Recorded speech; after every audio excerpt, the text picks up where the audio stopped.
Sweet little baby. So her name is Polly Pocket. She was supposed to be a boy, but she's a girl. And she's so sweet. She don't bite at all. And she loves getting loved on. And she's just hanging out with Mama. Are you hanging out with your mama? Oh, she's a sweet girl.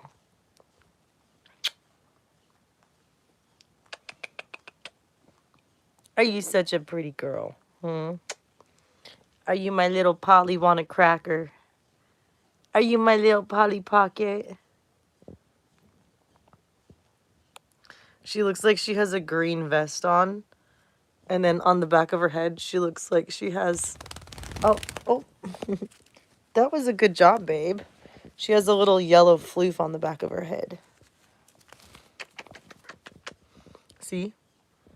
So she looks like she has a vest and a little hairdo. Hashtag nature, hashtag God. God did that. He made her so cute.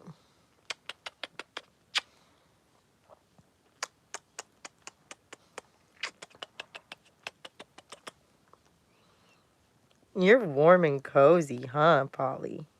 You're a sweet girl. You are such a sweet baby. Oh, we love you. We love you, Mama. Oh, didn't mean to startle you there, sweet girl. She's just hanging out. Are you gonna give me a kiss? What you thinking? Oh, sneeze. God bless you. You had a little baby sneeze. Oh.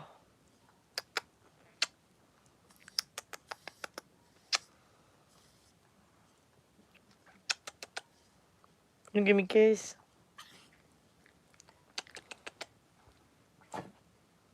Charles. Oh, Charlie Barley. You love your baby. You love her. She loves you.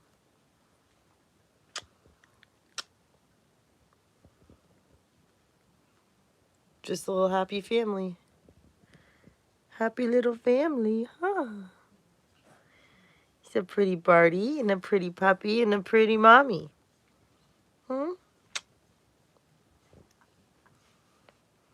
Because when your spirit reflects through your heart, your body behaves appropriately. So if you have an ugly spirit in your heart, you will become physically ugly on the outside. If you have a beautiful spirit in your heart, you will look gorgeous. It is a divine law. So let your genuine truth shine from the inside of your heart out. It's where the Christ-like consciousness can radiate in your soul. It's called being a do-gooder or a good Samaritan.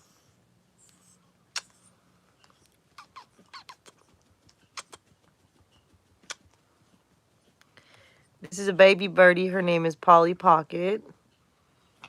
And she's the newest family member in my family.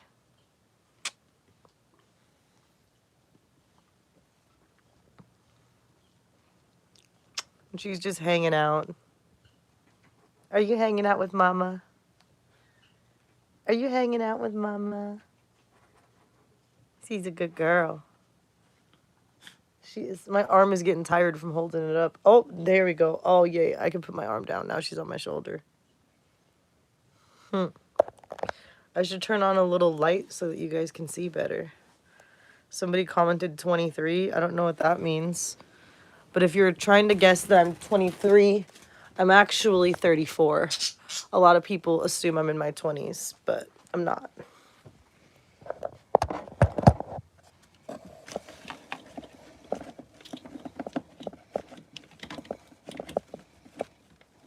Hold on.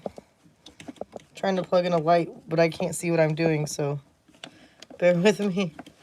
Don't go, Polly. Don't go. I'm holding you. Jesus. Come on. There we go. She's right here. Oh. Ah, you tickling me. A little tickle, tickle.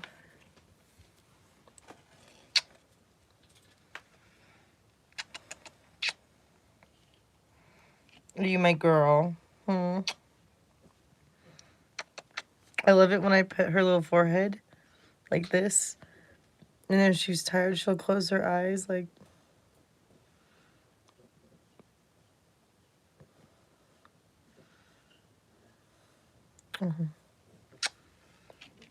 Hmm. See her little green vest? She looks like she has a shirt and pants on. I wanted to name her Tweety, but I think Polly Pocket fits her perfectly. Are you my little Polly Pocket? Are you my little girl? She was the last one in the pet store, sitting there all by herself, and I couldn't let her be lonesome. So, and I was having a horrible time with the way I was being treated, so I needed another family member. And you needed a little loving home, huh? And Charles adores you. Yes, he does. I've only had her for like less than a week, but she likes to hang out and she's pretty tame, so I couldn't be more pleased. Because a lot of the times they're mean. A lot of times they're mean birdies. But this one isn't. She's very sweet.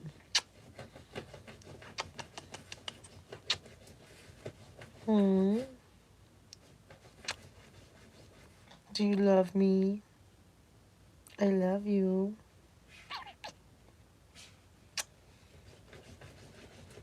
She's so cute.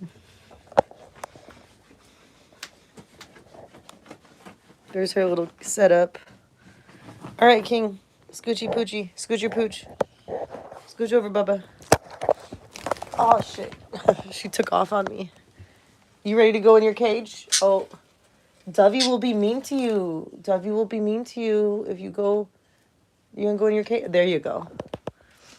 So what I did for her is I took like a wire shelf thing, and I just attached it to a tote with shoelaces and zip tie. I had one zip tie, and this way all of the seeds stay contained, and it's much easier to clean. And when I take her in and out, she just goes in through this side because it's a little bit extra big. Freedom, freedom. But no, she feels safe in her cage, so she like stays in there. But she's more friendly than Dovey, that's for sure. She's younger than Dovey too. Oh, my little Charlie Barley.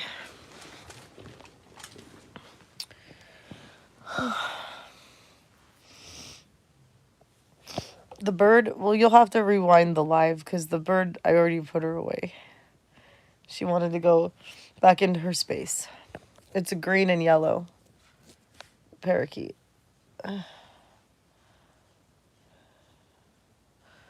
I took a little nap and I just took 2 L-theanines because my head was hurting.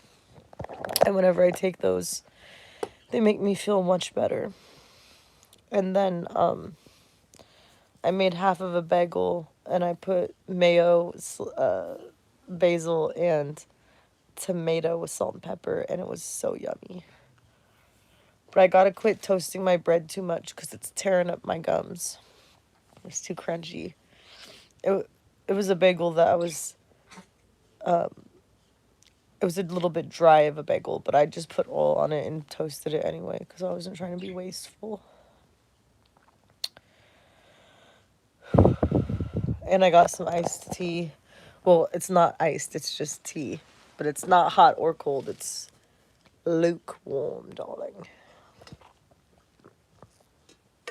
Oh, you're so sweet. Thank you. I feel like I need to do my roots really bad. Well, I know I need to. I just haven't felt like doing it. I'm supposed to do it today. Not happening today.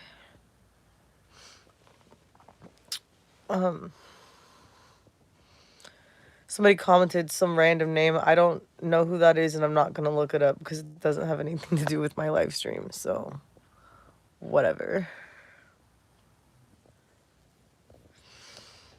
Oh God. You're disgusting. Oh my God.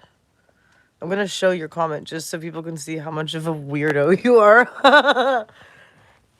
We got a creepy predator in the comment section. So when you report him for child abuse, I identify as a child right now. Child of the Lord. Report. Child abuse.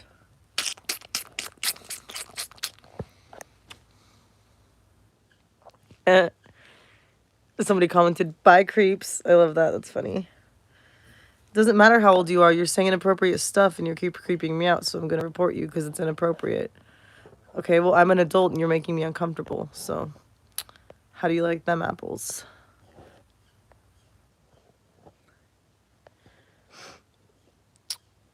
Oh, I'm your favorite trans YouTuber. It's hilarious.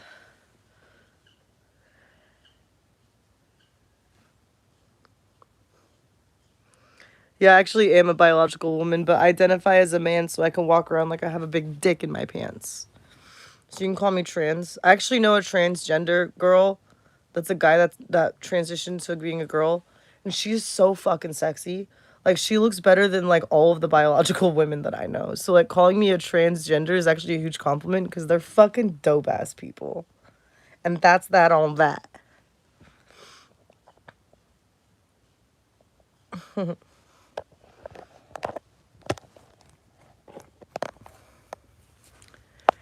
So I guess right now would be a good idea to do a little read in a book. I wanted to read some of this book to you guys and like break down the bullshit because it's a really interesting novel, but the guy who wrote it is like spiritually fucking asleep. And now I may be dead inside, but I'm spiritually awake.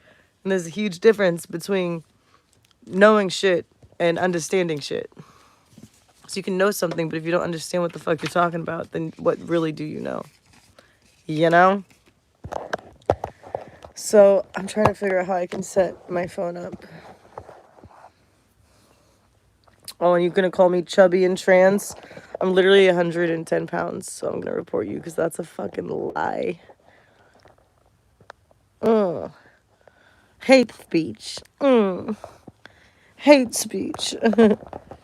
Okay, so this is called The Testament, and it was written by a wealthy dude who wasted his life making money instead of giving a fuck about his children. Yeah, I know. Hilarious. So, I made it to page 5, and I guess I'll just rewind a couple of pages, darling. And we can read some of this together. I don't have a stream got interrupted, and now it's letting me jump right back in, which is rad. So let's just start from the beginning. Down to the last day, even the last hour. Now, I'm an old man, lonely and unloved, sick and hurting, tired of living. I'm ready for the hereafter. It has to be better than this. Okay, let's just pause right there. That's fucking crazy. Okay, how can I explain death to you guys to where you'll understand it the way that I do? Because death doesn't have to happen. Like, there are people on the earth right now that have been living that have, oh my god, dude, I swear to god, like, if you, oh my god, I gotta block this person because they're literally being a fucking creep. Remove. And I'm gonna report.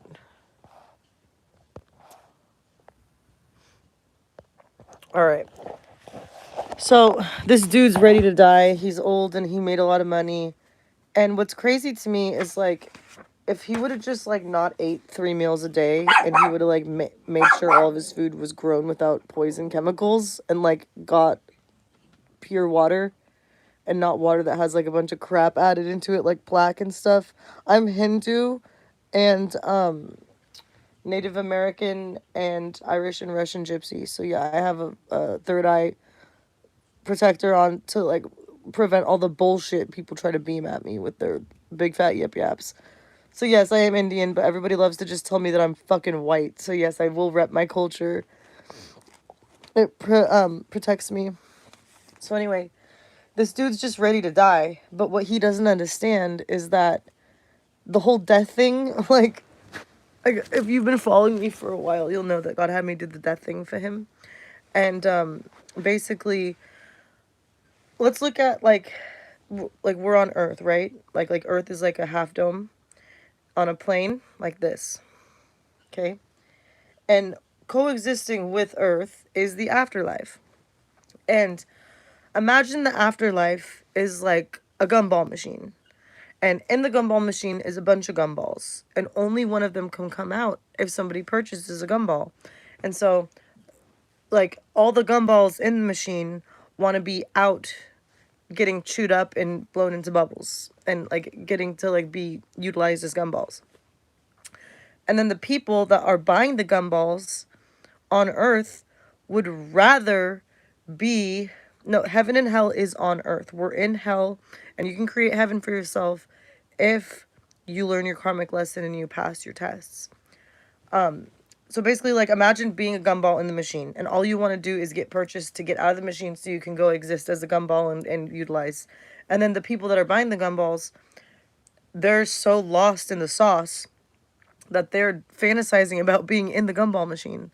That's literally like how the spirit people feel on the other side, because spirit talks to me all the time, and I didn't know that I was talking to spirit my whole life. All I knew was that every person, place, and thing that I have been around has made me to feel so invisible that I didn't have a choice, and I had to communicate with spirit, and I didn't even know I was doing it. Like, I didn't even know. And then one day it just like hit me, and it became such a prevalent thing that I was like, wow, I'm actually getting divine wisdom from my spirit guides and from my ancestors. And like, it was just the most beautiful thing to have. Yeah, I can do it on command. I can talk to spirit on command. Wow, you're gonna say something inappropriate when I'm literally talking about divine wisdom? That's fucking horrible for your karma. You're literally fucked yourself. Pornographic, explicit content, that's inappropriate. I'm just gonna go ahead and like hide the comment section with a tarot card, because I can't afford to like waste my breath explaining stuff to people that don't even care about learning. But basically, we have this whole death trap going on Earth, where like people are so obsessed with violence and poisoning each other and like ignorance, that like we've accepted death as like a for sure thing, and it doesn't actually have to be like that. Like, I don't know if you guys know this, but in the Bible and in the Earth right now, like in between Antarctica and where the United States is allowed to coexist, there is a section called Middle Earth, where it's a place inside of the Earth where there are beings that have been alive for like 1,000 years. And the reason they don't die is because nobody fucking murders them, and they don't get poisoned by their fellow brother or neighbor. We are being massively poisoned by, oh god, Monsanto, fucking so many companies are just poisoning humanity. And it breaks my heart. But my heart can only beat for myself, and that is why it's so funny. You guys know the show Mean Girls, the movie Mean Girls, where the one girl like touches her boob and she's like, "It's gonna rain." Like, sometimes when I talk to spirit, I hold one of my tits. I don't know why, I just do. But basically, we're so basically the way that Dada explained it to me was that we've been so accustomed, like let's pretend there's a city called Strawberryville, and everybody that goes there wants to eat a strawberry because the name of the city is Strawberryville. Well, you go to Strawberryville and like you get a strawberry and you eat it, and it's like the tradition. But like, did you know who grew the strawberries? Did you know if they sprayed poison on them every so often? Like, you don't know. And so people go to Strawberryville, and it's like this whole thing. and everybody just wants to go there to have strawberries, and it's like it becomes a whole fucking business where it's like, well, Strawberryville has to have strawberries so that the people that go there can get one. And it's less about the quality and more about like providing a mass produced experience. Now when you do that, people cut corners and they want to just produce the strawberries without having to actually like pour love and affection into them. And that's when the whole like Bill Gates injecting strawberries with spider DNA and modifying the genetics and changing things has come into play. So now when you go to Strawberryville to go do your strawberry tradition, you're literally like getting a strawberry with fucked genetics. And then you consume that, and then your body uses that as a building block to continue building your genetic makeup, which is the structure of every cell of your being. And so it's not about Strawberryville anymore. It's not about the tradition. It's more so about like how obsessed are we with death to the point where we would willingly eat stuff to kill ourselves when we could live forever. It's really sad. It's really fucking sad to me that people have just accepted one way instead of opening up their mind to the possibility of other potential ways of life. And so yeah, so anyway, back to what I was reading. He says, down to the last day, even the last hour now, I'm an old man, lonely and unloved, sick and hurting, and tired of living. I am ready for the hereafter. It has to be better than this. So he's over here dreaming about death when he could have created heaven on earth for himself, but he was too busy chasing a bag to where he didn't cultivate any meaningful relationships with any of the women he had kids with, because he had kids with like 3 different women. So he goes, I own the tall glass building in which I sit, and 97% of the company housed in it. Below me, and the land around it, a mile in 3 directions. I have a mile in 3 directions, and 2,000 people who work here, and the other 20,000 who do not. And I own the pipeline land. I own the pipeline under the land that brings gas to the building from my fields in Texas. I own the utility lines that deliver electricity, and I lease the satellite unseen miles above which I once barked commands to my empire flung far around the world. My assets exceed $11 billion. I own silver in Nevada, copper in Montana, and coffee in Kenya, coal in Angola, and rubber in Malaysia, and natural gas in Texas, crude oil in Indonesia, and steel in China. My company owns companies that produce electricity and make computers and build dams and print paperback and broadcast signals to my satellite. I have subsidiaries and divisions in more countries than anyone can find. I once owned all the appropriate toys, the yachts, the jets, the blondes, the homes in Europe, farms in Argentina, an island. I don't know why, but I want to cry right now. I'm like so irritated with how people have been treating me. Like, I literally am not doing anything wrong. I just sit in my fucking room and read books all day, or like watch funny videos, or like make art. And I know that it's not right how people have been my whole life. They've just seen my light and they just want to attack me because they're jealous that they're not shining as bright, and it genuinely does hurt like over time. Like I just sorry, I didn't mean to just like break down for a second. I'm just dealing with a lot right now and it's frustrating. It sucks when you know how you deserve to be treated, but no one's stood up and decided to be like halfway decent. It's pretty tragic, but I'm strong, I'll be fine. I just had to tear it up for a second. Okay.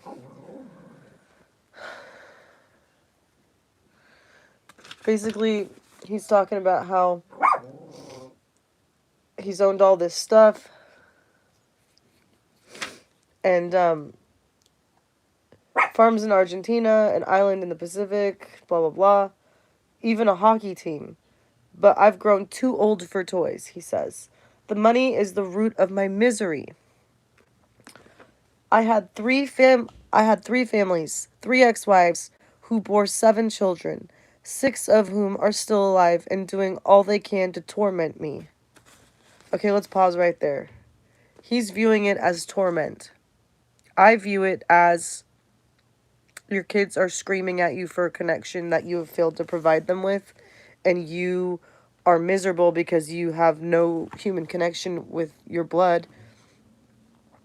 And through denying that, because when you have a child, it's a soul contract, so you need to be there for that kid. And if you don't, then your karma gets bad and you die. And so, like, of a health problem or whatever. Like, death is literally karmic. Like, people, like, write their own death sentences for themselves by the way they think and the way they act and what they do, what their works are. So, like, yeah, it's pretty crazy. So, basically, he's trying to blame everything on money being the problem, but the problem was his focus on money, and he didn't evenly distribute his attention throughout his children and his wives, or his ex-wives, to cultivate, I don't know, a sense of fucking community, a sense of camaraderie, this thing called love that you're supposed to cherish and hold on to if you're lucky enough to have it. He goes, well, he's talking about all of his kids. To the best of my knowledge, I fathered all 7 and buried one. I should say his mother buried him. I was out of the country. I am estranged from all of the wives and all the children. And they're getting here today because I'm dying and it's time to divide the money. See how he said that he's estranged from all the wives and all the children? That is him declaring that he totally gave up on the soul contract that he created when he pumped those women full of his fucking baby batter. Because you can't, like, get someone pregnant and then, like, just fuck off the responsibility of, like, giving a shit about the life that you literally summoned to this planet like a fucking exorcism. Like, you can't do that. It's so illegal in the eyes of our Father in heaven. Oh, and our Father in heaven wants to come here, but he's not going to unless we clean up the fucking mess. And he's not going to come here out of someone's hoo-ha. He's literally going to just come. Like, like a spirit and then take physical form. And it's not Jesus, it's our dad. It's Jesus's dad, which is our dad. And so we really, like, in order for him to feel safe enough to be here, like, we really have to, like, get rid of all the guns. We have to clean up all the chemicals, stop using them. Like, we have to make this place, like, a real life Garden of Eden to get the divine beings to, like, feel safe enough to coexist with us. Because, like, we are a very abusive race of humans, and I've firsthand witnessed it. So I totally understand where Dada's coming from. Anyway. He says, I have planned this day for a long time. My building has 14 floors, all long and wide, and squared around a shaded courtyard in the rear, where I once held lunches in sunshine. I live and work on the top floor, 12,000 square feet of opulence that would seem obscene to many, but doesn't bother me in the least.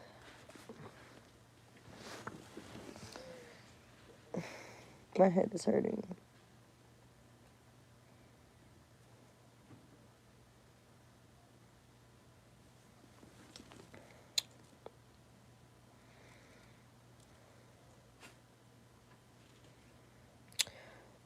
By sweat and brains and luck, I built every dime of my fortune. Spending it in my prerogative, giving it away should be my choice too. But I'm being hounded. Why should I care who gets the money? I've done everything imaginable with it, and I sit here in my wheelchair alone and waiting. I cannot think of a single thing I want to buy or see, or a single place I want to go, or another adventure I want to pursue. I've done it all, and I'm very tired. Well, I want to stop him right there and just say that I understand, because I don't, like, have desires. Like, yeah, I went to the store earlier and it was fun, but there isn't, like, a ton of, like, there's, like, I resonate with that, but at the same time I don't resonate with it, because it's the people that make places magical, not the places. He goes, I don't care who gets the money, but I do care very much who does not get it. Every square foot of this building was designed by me, and so I know exactly where to place everyone. What's so crazy to me is like this motherfucker could have literally like went to the food bank, got a bunch of potatoes, let them grow eyes. He could have like planted mini micro gardens. He could have taught his children how to produce their own food for free without spending a dollar of his fucking money that he's so proud of. And he could have like taught them how to become self-sustainable. He could have created a property with like 5 to 10 a house for each kid to where they could just live and exist without having to have a wage for their existence. Like it shouldn't cost money to live on a planet where you were born for free. And the only way you're not born free is if your parents go pay ungodly amounts of money for a doctor to poison you and rip you out of them prematurely. So, yeah, I don't know. I just think it's fucking bogus that he's like so obsessed with money, but he don't even know how to spend it right. Like, why don't you set some self-sustaining shit up and show your kids what true freedom looks like? Because money runs out. Money can run out if you spend it. You know what doesn't run out? Fucking nature. You can't eat money, but you can eat food that's growing in the land. That's literally where we get the food from the land and then we resell it to ourselves. It's just crazy to me that like Dada grew it all for free and then we profit off of it. Like nothing should be like for sale. Everything should just be like a bounty, a blessing, a shared communion of gratitude for the breath of life. Like it doesn't need to be complicated. We overcomplicate shit because of greed.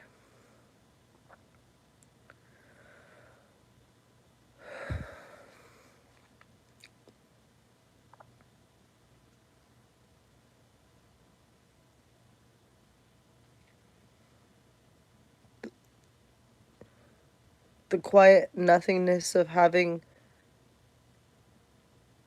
what? The quiet nothingness of not having much brings about a bounty in your mind where you understand things on a new level, and all the money in the world couldn't equal the weight of worth of that mindset. Oh, I just channeled spirit. Oh, that was sick. Okay. Okay. So yeah, no, like there's just better ways to live, and this dude was so caught up in purchase. The word purchase, if you break it into two words, it's per chase. So every purchase is a purchase that they want you on the comeback for. And what's sad is every container that you own that you've purchased a product in can literally be refilled. And you don't have to keep purchasing stuff. You could literally just like refill it. How I do my dish soap is I take slivers of soap that I make from my homemade soap bars and I stick them in a little plastic container and I just shove them in, and then when it runs out I just fill it up with water, and the residual chunk of soap in there repopulates the bottle with more soap. And so all I have to do is refill it with water, and it's just like takes the middleman out. It takes my it takes away me leaving a carbon footprint in the landfill because I'm not putting my container in there. I'm repurposing it. I'm reusing it. And I get to make my own adorable label. I put lipstick on and I kiss it so it's sexy. And I get it right with a Sharpie, the kind of font that I like. And it just becomes a personal, sacred thing to know that your products are safe and effective. And so everything I do is with love. In a world that hasn't showed me any love, I still strive to do everything with love because everyone has been really cruel and harsh to me. And I think I need to put the book down and go cry by myself for a while because I'm an Aquarius and that's what we do. But anyway, I just hate how I just hate how evil people are and how much it hurts to just be genuinely myself, and then people don't like that because they're jealous that they're not shining their light in a genuine way. And so then they want to attack me for being true to myself, and that's just, not a healthy way to treat each other. But that's why karma's real, And that's why I don't treat people the way that they treat me. But you know what? I have a bunch of work shirts from my job that I left because of bullying, and I'm cutting them into strips and I'm making a rug out of them. So, I I'm excited. I think I might work on that a little bit tonight. And I think I'm going to go take a bath and maybe journal or paint. Actually, I should show you guys what I made. I went and I framed it.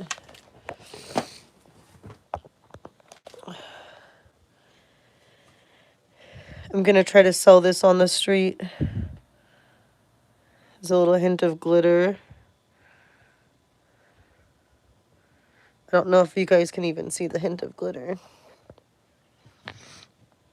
on the leaves and on the flower, on the rose.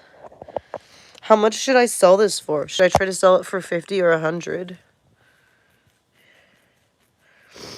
I love painting roses. I'm obsessed with how beautiful roses are. They were a big deal in one of my past lives. So, yeah, I'm Indian, I'm Hindu, and I am Native American, and I'm Irish and Russian Gypsy. Somebody wants to donate. Oh my God, you're so sweet. I don't know how to set up a donation thing. I would love to do that though, because I don't have a job right now, and my therapist wants me to go on disability because I've been like chronically mentally abused to the point where I have a second brain injury. And a donation would actually help me right now. Yeah, I'm part Indian. I am not a ton, but I'm both types. I'm Native American and Hindu. But I'm also French, German, Dutch, Irish, Scottish, Welsh. I'm a whole mutt, you know that? It doesn't matter if it's a fictional, it's actually based on a true story. Yeah, this book is let's see if it's true or not. And it doesn't matter if it's true or not because I can literally process the the story in a psychological way to explain life for you guys, since people haven't learned from, the last 2,000 years of people's existence. But I think this is, let's see if there's a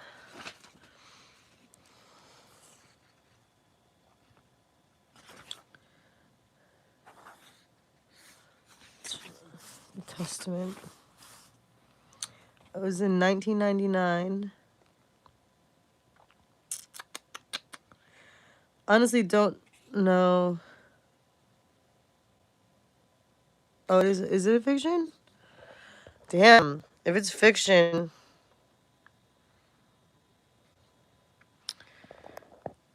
somebody said that I'm a middle-aged woman who isn't mentally okay. I'm mentally fine. What I'm not okay with is people treating me like shit for no reason. So you can type ignorant stuff like that. And yeah, you know what? I would love to go get a job at McDonald's and wait for one of the staff to mentally abuse me and then sue the fuck out of them. So yeah, I actually have thought about doing that. I like your style. But yeah, no, my pupils are massive. Are you okay, Sir Jacob? They're normal size and it's dark in my room. So yeah, when the light changes from bright to dark, your pupils adjust because it's called biology. But yeah, no. Anyway, I guess I'll have to figure out how to put a donate button since people would be interested in supporting me in a world where there has been no support. That's a beautiful thing. I never would have imagined people would give a shit. I'm actually going to have to start like a GoFundMe or something because that would actually help me out.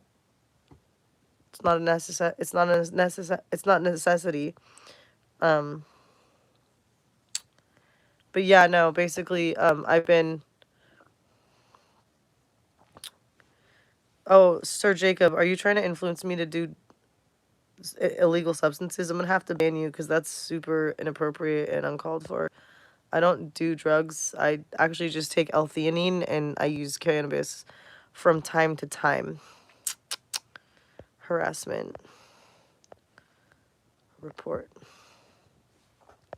But anyway, how much do you guys think I should try to sell this for? It's not that I can't take a joke, it's that when you type a joke, I can't hear the context of your fucking sentence and it comes off really disrespectful. All right? Someone commented $35. I want to sell it for like 50 to 100 just because I spent a nice amount of time on this and I think it's beautiful.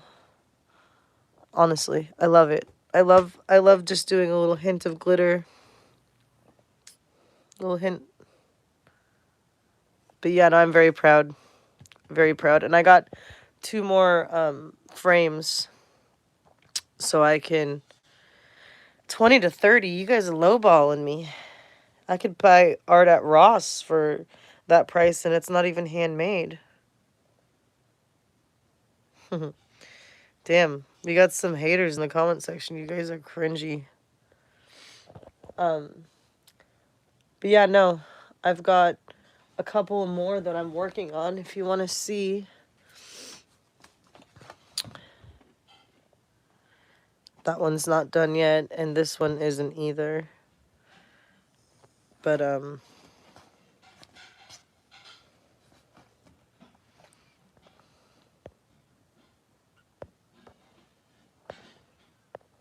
damn, you guys just have me reporting you guys so much in the comment section. You guys are gross.